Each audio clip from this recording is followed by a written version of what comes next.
Henri était un homme riche mais solitaire. Il a négligé sa famille pour l'argent, ce qui a rendu leur relation tendue au fil des ans. Cependant, la situation allait changer après une visite inattendue de son neveu, Stéphane. Henri était un riche entrepreneur. Il s'est bien débrouillé dans plusieurs affaires. Cependant, la réussite d'Henri s'est faite au détriment de sa famille et de sa vie personnelle. Henri aimait l'argent, et il l'a toujours fait passer avant tout et n'importe qui d'autre.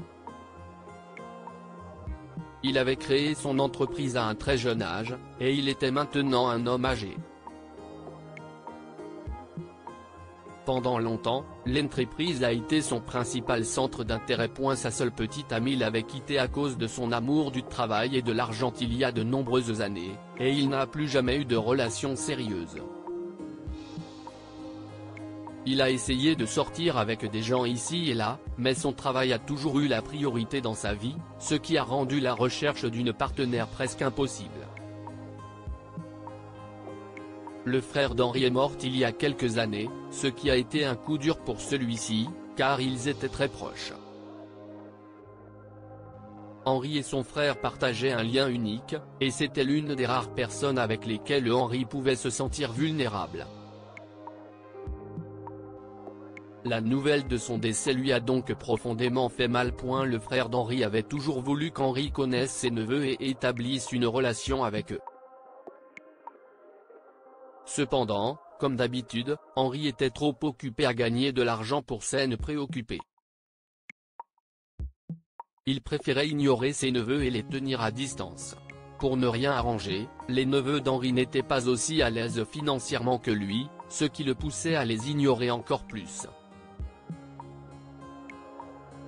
Henri s'accommodait très bien de la solitude. Il trouvait constamment des excuses.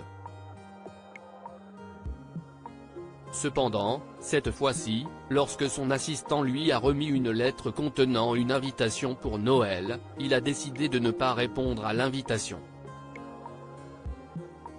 À la veille de Noël, Henri se trouvait dans sa maison, dans sa solitude habituelle, lorsqu'il tomba soudain malade et perdit connaissance. À ce moment précis, Stéphane, le neveu d'Henri, s'est arrêté dans l'allée. Stéphane espérait que son oncle se joindrait à lui et à sa famille pour le repas de Noël. Constatant qu'Henri n'a toujours pas répondu à son invitation, il a décidé de se rendre chez lui et de l'inviter personnellement. Stéphane frappa à la porte et sonna plusieurs fois, mais il n'obtint aucune réponse. Il a vu la voiture d'Henri dans l'allée et a su qu'il ne travaillait pas pendant les vacances. Il a donc commencé à s'inquiéter. Il a appelé Henri et a entendu le téléphone sonner à l'intérieur de la maison. C'est à ce moment-là que son inquiétude a commencé à croître. Mon oncle était-il en danger? Pensa-t-il.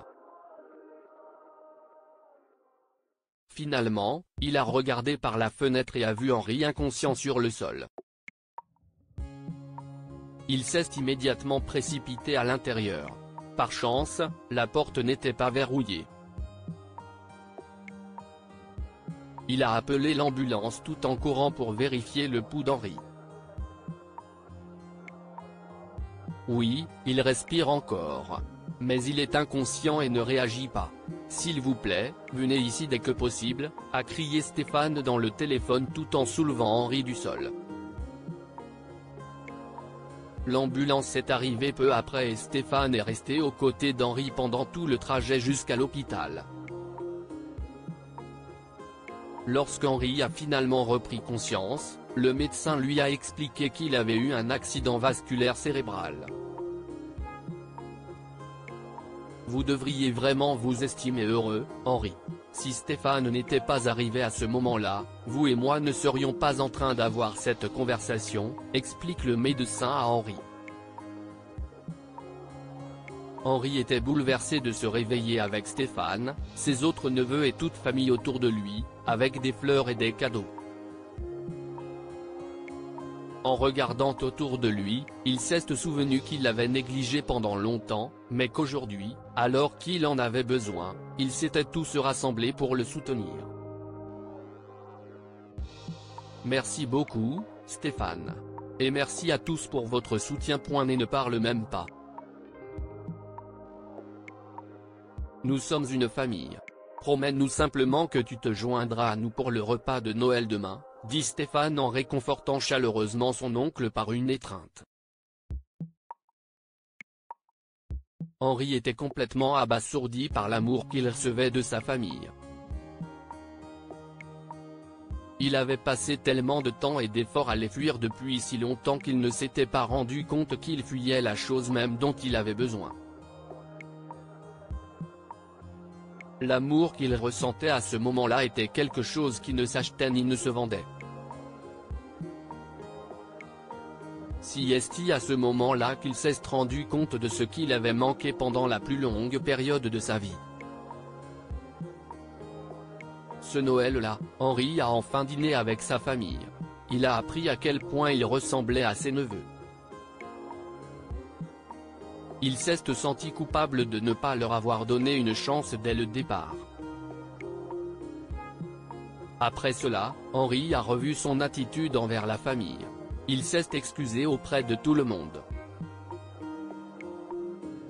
Ils ont toujours célébré ensemble les fêtes suivantes. Au fil des ans, ils se sont rapprochés et Henri a même fait appel à ses neveux pour l'aider dans ses affaires.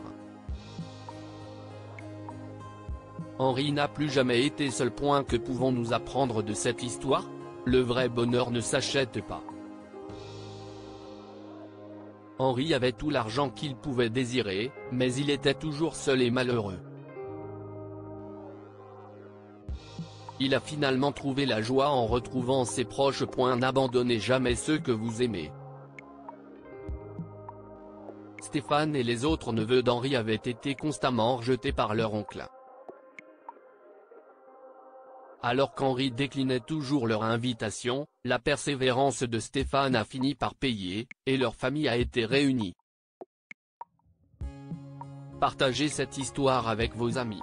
Elle pourrait égayer leur journée et les inspirer.